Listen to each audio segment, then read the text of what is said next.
If you've been here since the beginning of this Digital Nomad series, you already know what it took for me to get to this moment. The eviction, the decision or the threat of eviction, the packing, the purging, the letting go of a whole life in the Pacific Northwest to become a digital nomad with no guaranteed landing place. And you heard how I basically had to army crawl my way over broken glass, metaphorically, to get to the door, to get to this point. But if you've just found this channel, welcome. And you don't need to necessarily go back and watch every other video to understand what we're talking about today. But if you know my story, if you've read my book, if you know a little bit about me from some of the other videos on this channel, you know that I had an aortic dissection, and that wasn't just a medical event. What happened in my body was the physical manifestation of generations of racial trauma, misogynoir, systemic abuse, and heartbreak that Black women in this country absorb across bloodlines. My body was keeping the score, and I didn't even know we was playing a game. I didn't even have a language for it.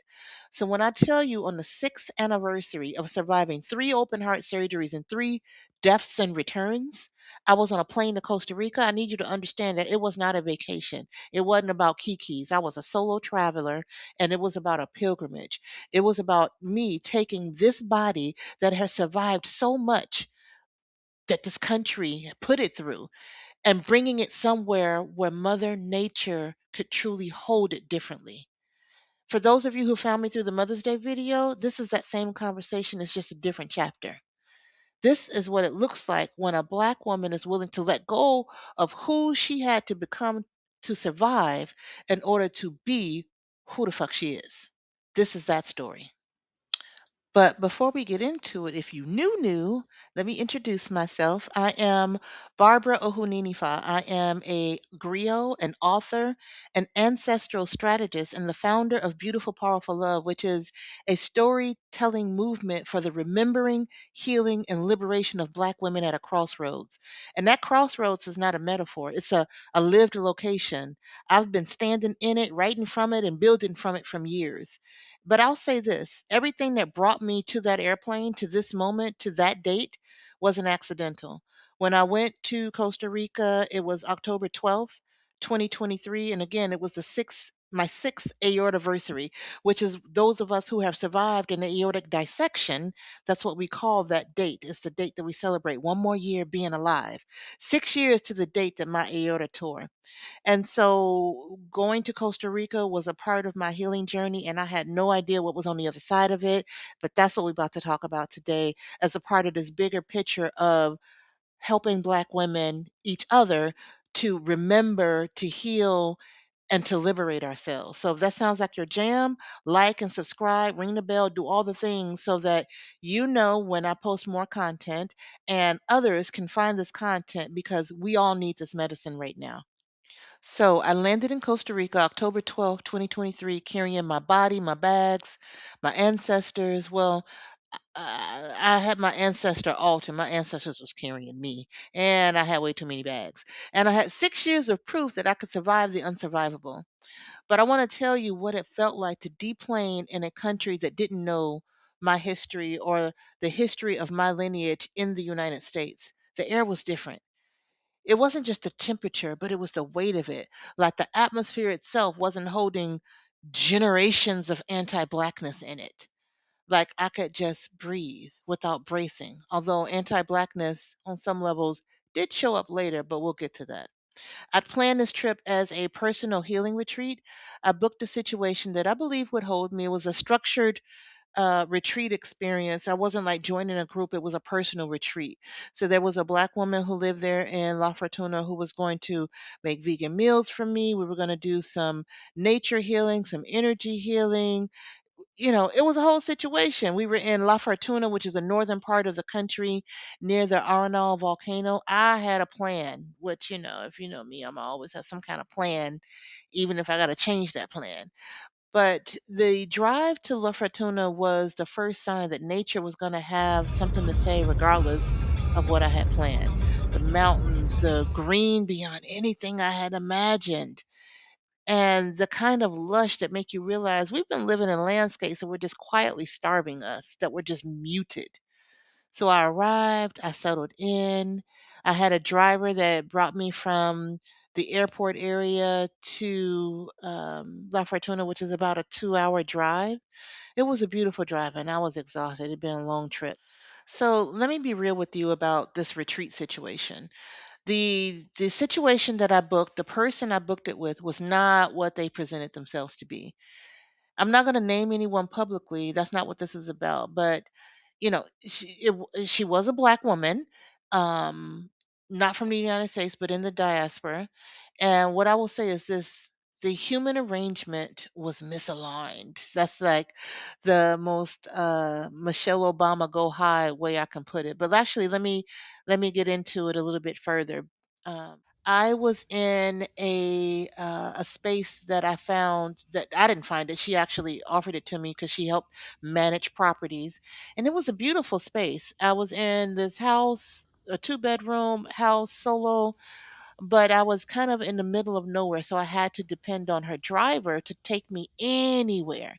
Now, as I said, this included, I think I said this, it included her preparing vegan meals for me because the thing is, I was trying to heal everything, my physical body, my emotional body, my energetic body. And so this retreat that we planned over the course of several weeks incorporated different layers and different things.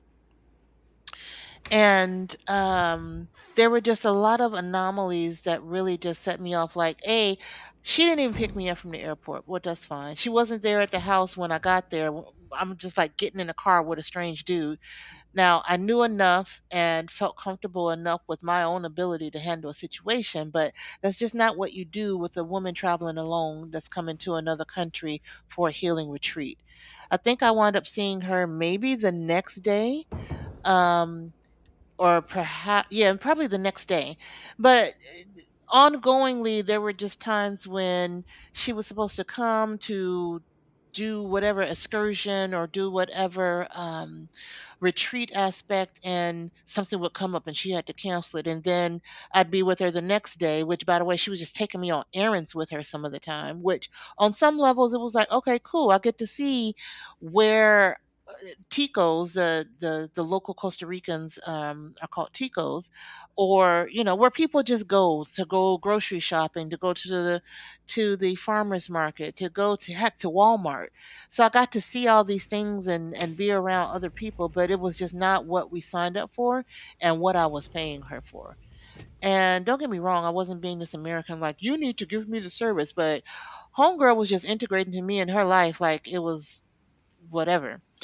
And then things like her son, who was a 4-year-old adorable kid, I just remember her talking about, because he speaks Spanish, obviously, because he's been there for a couple of years. And he would say that he was Tico, he was Costa Rican. And she said, "No, son, you're British." Word? You correcting your child who is claiming the land that he is on and that he knows to ensure that he identifies with his colonizer? That was the biggest red flag. But I just clocked it because, I'm in a situation I couldn't leave or go anywhere. And as things went on, I just really started to realize my body was telling me I was not, my anxiety levels were not coming down because she was inconsistent. And I was noticing those inconsistencies and did not feel comfortable, did not feel safe. So I had a decision to make. Would I override what I was feeling and stick to the plan? And there was other things that happened too, but would I override what I was feeling and stick to the plan, or would I just trust what I was receiving? But what happened is that nature didn't wait for me to figure it out. While I was there, like I said, I was in a beautiful space, and that human situation wasn't right, but the land was. The house was on a cassava farm, so I'm surrounded by greenery and overlooking what was like a mini jungle, and I was basically at the top of a mountain, and it was stunning. The air, the rain, the sounds, the jungle outside my little covered seating area was doing what jungles do. It was growing, it was breathing, it was insisting on itself. Like I said, nature persists, nature insists. It was doing its thing. And If you've never been to Costa Rica, if you've never been in a jungle situation like that, you got to understand there are so many insects, so many birds, so many animals that things pulsate. There were so many insects that would start their whatever they do at night. You could literally feel the vibration. You could feel the energy of it. To be there with nature in that way and that vibration and that pulsation, it was doing something to me that was independent of everything else. The earth was already working with me before I even knew and fully understood. But I also started to understand something that I'd carry all the way back home with me. Nature don't care about your itinerary. She got her own agenda for you. And her agenda is always healing. So when I talk about Mother Nature offering us medicine, always being there for us, always being the entity that we can tap into, that we can connect with to get rejuvenated, to get healing, to get insight, to tap into our own ancestral lineage in the earth, it's because I had to live it and experience it and then look back and say, well, what did it for me? Being in Costa Rica, being in this cassava farm, being in the jungle in this way where the lady, the humans, were not fulfilling, were not hidden, were not in alignment. But clearly, I was supposed to be there at least for a time in that space with just me and nature. That was everything. And I'm thankful for that. But nature, being immersed in nature, was not only about the accommodations and being surrounded by nature, or sometimes nature being in the accommodations. Because them little geckos, I swear to God, the insects, you just gotta understand when you're in Costa Rica, you are in their world, especially if you're in the jungle. So there's gonna be insects, but the other part of it was the food. The food was medicine. I will give her that. She could do some things with some vegan food. The plant-based, colorful, and alive in a way that food loses when it travels thousands of miles and waits a few months before it actually reaches you. Dragon fruit smoothies, fruit I had to look up some of the names of, meals that tasted like the land had an opinion about what my body needed. Like the land was like, "Oh, honey, what you been eating?" Like my body was like, I didn't even have as much of an appetite, obviously, because it was warm and, the nerves was there, but the food was doing what it needed to do. And then there was Rio Celeste. Oh my goodness. If you've never seen Rio Celeste, I don't know if I have the right words to understand what that experience was like or to convey what the experience was like. But that water and Rio Celeste waterfall, it is turquoise in a way that doesn't seem possible. That seems like, something they do at Disneyland when they dye the water or something, but it's natural. And it's the kind of blue that makes you wonder, damn, have I been seeing colors right? I mean, I already don't have great vision, but is that what blue is supposed to look like? And, I walked to the waterfall. And again, this was another excursion that was built into the plan. She didn't even come on it. The driver took me. And the driver was, a young Tico man who spoke some English, and it was really nice. It was all good. But you could understand it was just odd the way she handled it. But the the walk, I hesitate to call it a hike, but I guess technically it was a little bit of a hike. It was a very structured path. You pay entry fee and all the things. It was hard. My body had history, my heart, my joints, the inflammation. It was a struggle to get there. I had to stop so many times. I was concerned whether I was going to wind up having a heart attack or a stroke or something. I was still worried. And this dude talking about, oh, I went here with my friends. We did this in like 10 minutes. Well, you know what? I'm glad 20 something year old. It was just like not the right people. But the paths, the greenery, walking in through into the entry until when I got there, just gorgeous. Now I'm gonna keep it 100. There are massive. I think it was like 900 and something stairs. Don't quote me, but there's a gang of stairs to go down, which thankfully is stairs and not people just having to figure it out. They've done a great job with that. There's a gang of stairs to go down to actually jump into the water if you want to, at least touch it. I looked at those stairs and I was like, I'm gonna have to come back up there. I barely made it this far. I will not be going down those stairs. I'll go down a little bit and get some pictures and some images. But it was still beautiful, and I was thankful for that. And because you know how I feel about me some water. And then as we were walking, we also saw this snake. Now, the, it didn't even initially look like a snake, but some of the guides, because everybody had some level of a guide, honey, because there's don't knock the hustle. You can find you some people that can take you places around Costa Rica. Um, now that's not unusual for there to be a snake. Like I said, insects, nature is gonna go wherever nature wants, and we outside, so of course it's not weird for a snake to be there. And Costa Rica has like 400 species of snakes, and you're going to find them on a hike. But in retrospect, knowing I was in this deep transformation, it was showing up in my astrology, my numerology, my readings, everything was like, oh, honey, you in like a couple of year process of deep transformation. You will not be the same on the other side. Seeing a snake seems right. It is one of the totems for transformation. And so the whole shedding, becoming, and I absolutely was shedding. And there was something already underway, and the land was showing me in its own language. Keep going. You where you supposed to be. Keep going. And then there was Eco Tamales. And I wonder if I'm saying that right. I sound like I'm saying a tamale like a food, but it's a it's a hot mineral springs, I want to say like day resort. You can kind of like pay a day fee and come in there and spend the day there. Along that whole area, there's a lot of resorts and hotels and things like that that have access to the hot springs as well. But this is a place where you don't have to do the hotel. You can just go in, and it was just beautiful. And, surrounded by jungle, but also some of it was manicured jungle, multiple pools at different temperatures, water cascading.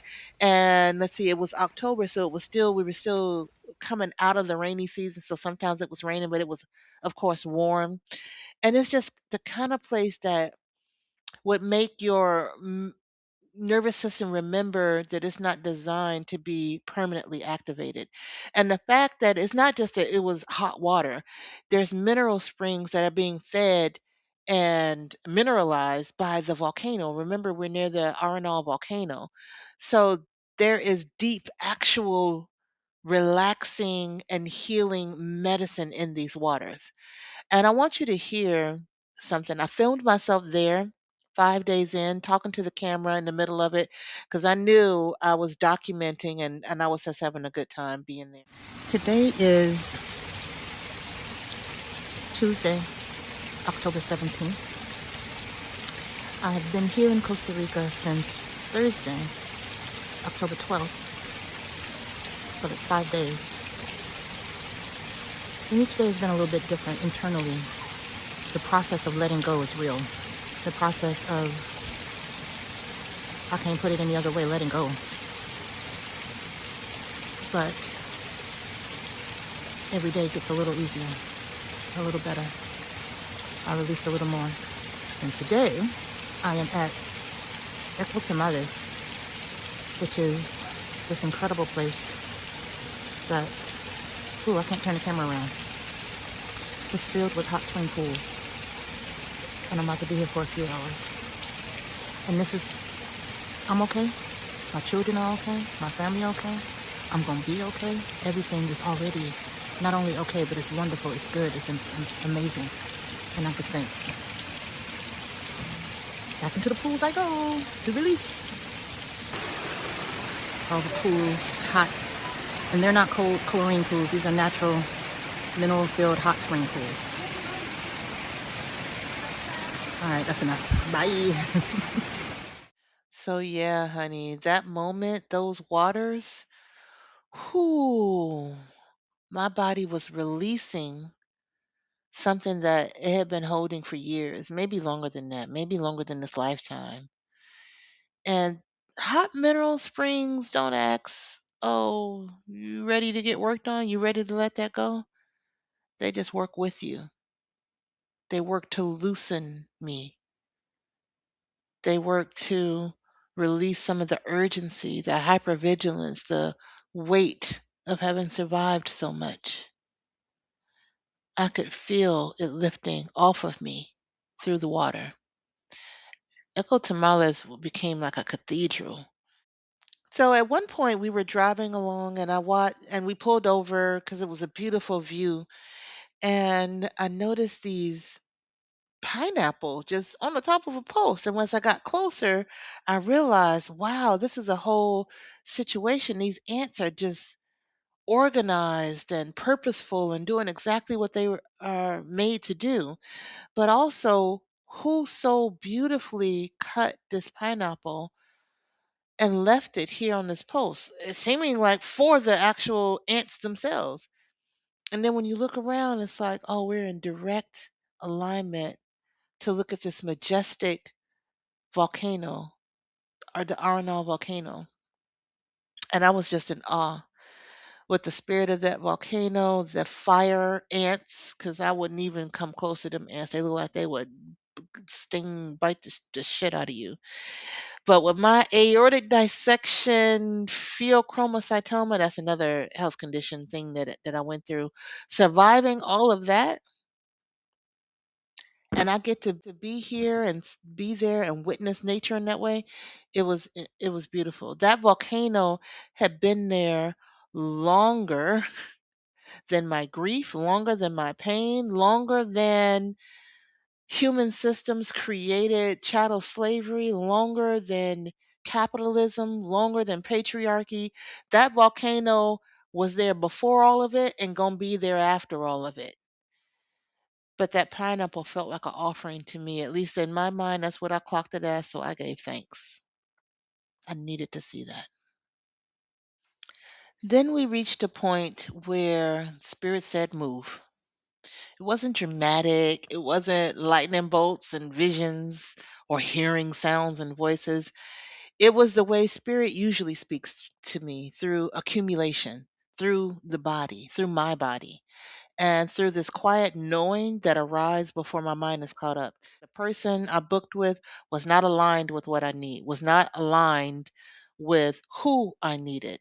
Part of the lesson was, why are you going to somebody else to do healing for you that you literally have the skill set, the training, and the ability to do for yourself? Now, granted, sometimes we need someone else to do for us so that we can just be, but not somebody who's teaching their child to identify with their colonizer. That was the biggest red flag. And then a bunch of other things. Again, accumulation. My body knew we're not doing this. Ain't no way this woman is about to lend any of her energy to me to do a damn thing. But I was just like, I've already paid for this space, but do I stick with it? I have my ancestors.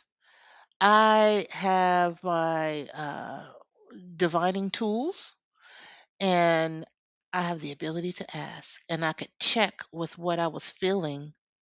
And so I asked. And what came back was clear. Yeah, you need to go on and get up out of there. And to be clear, too, I always look at multiple modalities. The astrology at the time, I don't remember all the details of it, but I can say that Uranus, which is the planet of sudden change and shifts, was retrograding back and forth right over my ascendant, which is Taurus, by the way, which also makes sense why I needed nature. I needed Costa Rica. I needed the earth. But everything in that moment was saying sudden shifts and changes, and also check in with your ancestors. They will guide you. And what came back again was clear. You need to go on up and get up out of there. And so again, Uranus doesn't ask you if you're ready. Uranus just starts moving the furniture. So everything that I was receiving, my body knew before my brain caught up. Everything that I checked in with my ancestors, everything when I understood the numerology, the astrology, it was like, okay, I had a plan. The plan has changed. I gotta go. This ain't your place to stay. Trust what you know. Move. So I stayed up 24 hours researching, finding a place to go, finding a way to get off of that mountain. Because, mind you, She she had booked everything and was control of everything. So when I started saying something about, well, maybe I won't continue with you, but I'll just stay here and use the driver, she basically informed him to try to charge me fees that would have just been not even close to anything that anybody was charging. So they was just really trying to gouge me.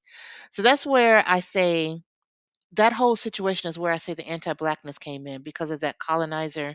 I'm calling it colonizer. If you're telling somebody who is from one of the Caribbean islands that was colonized by the British and brought Africans over to work the land that they colonized, and you telling your child to identify with the colonizer, that's a whole problem. That's a whole anti-blackness problem to me.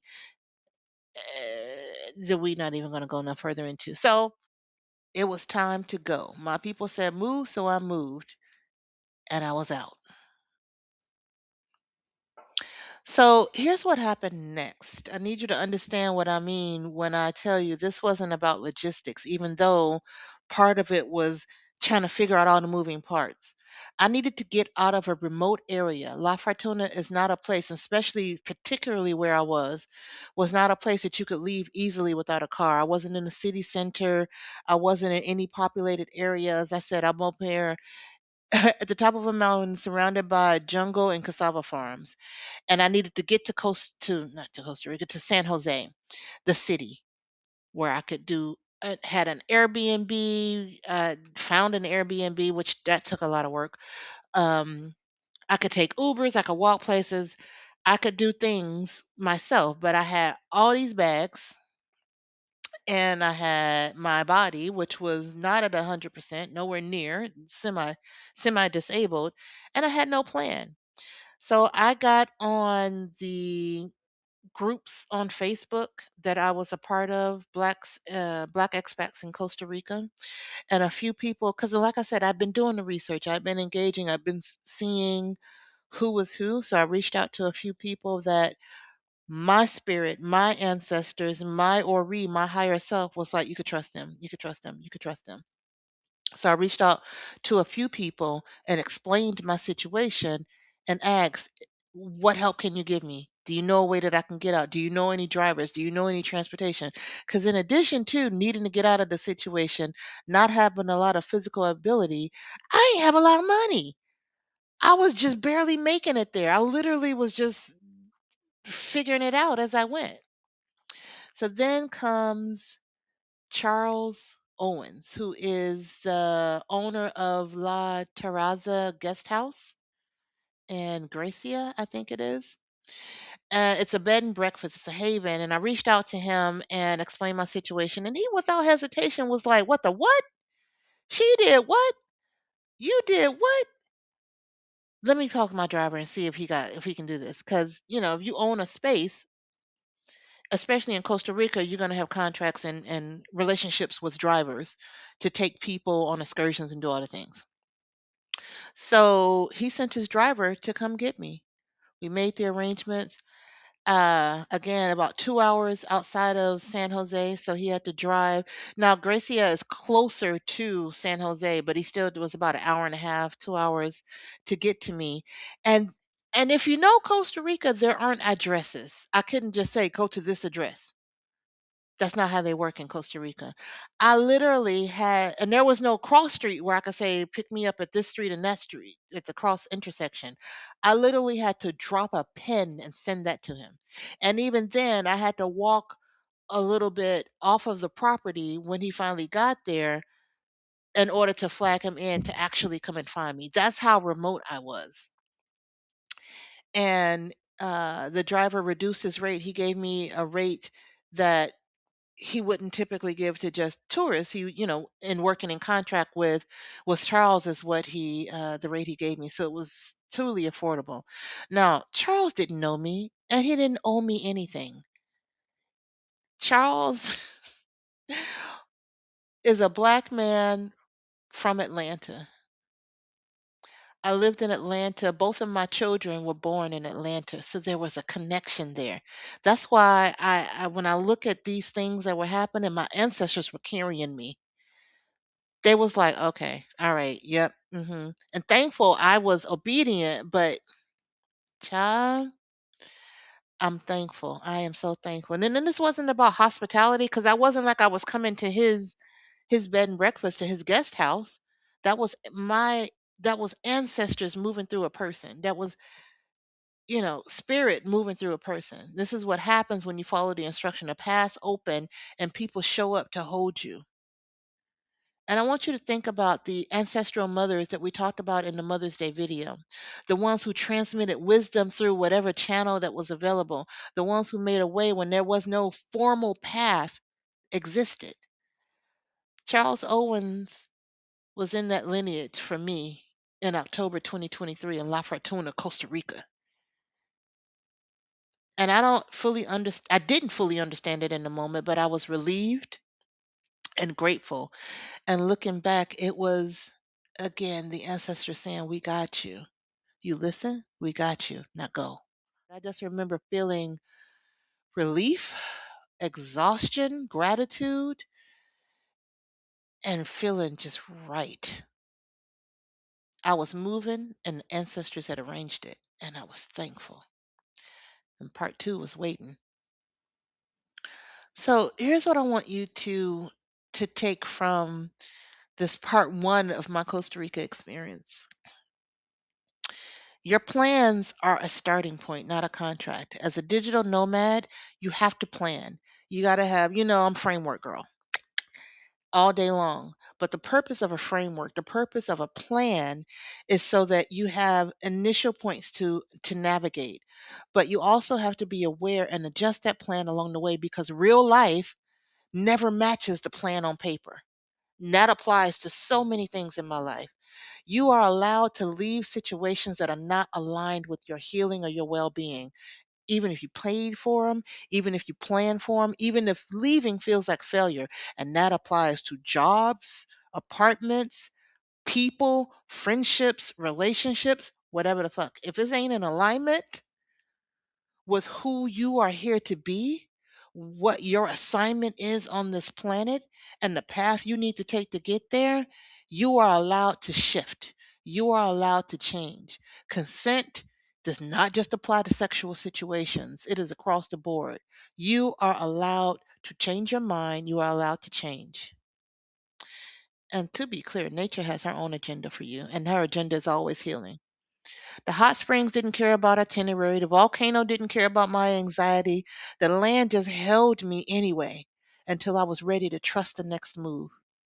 Now, as much as I would have in my mind liked that personal retreat situation to work out, it worked out exactly how it was supposed to be. I got what I needed from that location and from those experiences. And for that, I thank Homegirl because it was through those connections and a little bit of the arrangement that she made that I was able to get those experiences. It just wasn't what we planned for and what I paid for. So I lost some money, but I gained a perspective, an understanding, and a greater trust in myself. And that was far more valuable than anything she could have done for me. So I guess in a way she did do the healing. Well, she contributed to the healing. But when you follow the signs, you use your discernment, your practice, your ancestral tools, people show up, nature shows up, Mother Earth shows up, the path clears. And not because everything becomes easy, but because you are moving in alignment, and alignment attracts what you need. Alignment attracts people, places, and situations to help move you along your path. Ain't nobody said it's going to be easy, but there's movement, there's flow. And sometimes you got to pedal with it and work with it, but you're never moving alone. Even in a remote part of Costa Rica with no car and no plan, I wasn't alone. The ancestral mothers are not just a concept. They move through living people. They arranged drivers and they sent Charles. Trust that. And I'm thankful. All right. Take a deep breath.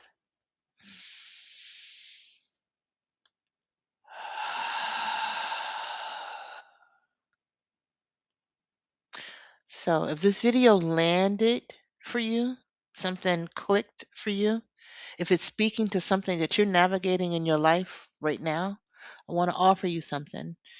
I write a newsletter called Love Letters from the Ancestral Mothers.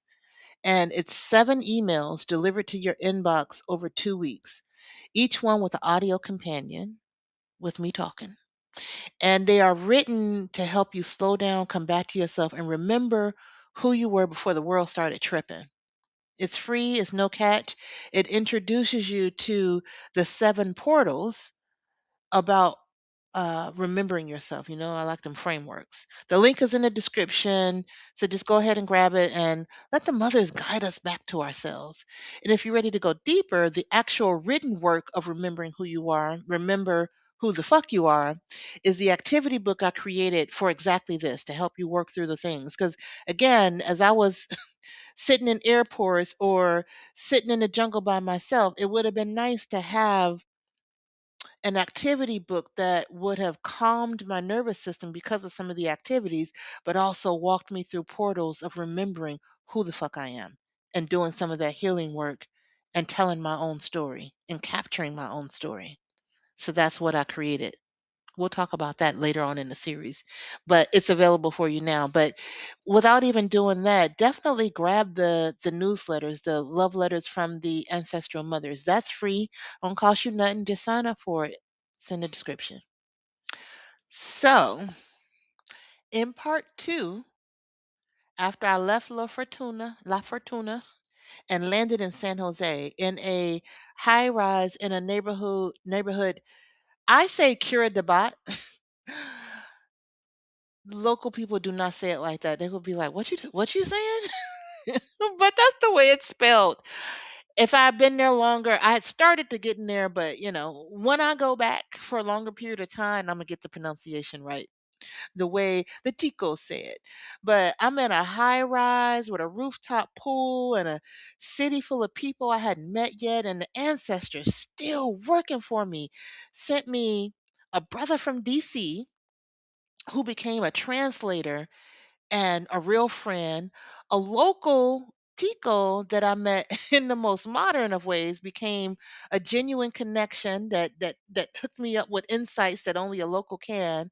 A sister that handed me the key to a whole new way of sustaining my nomad life, and a brother from Chicago whose people came from the same small Mississippi town as my father's family.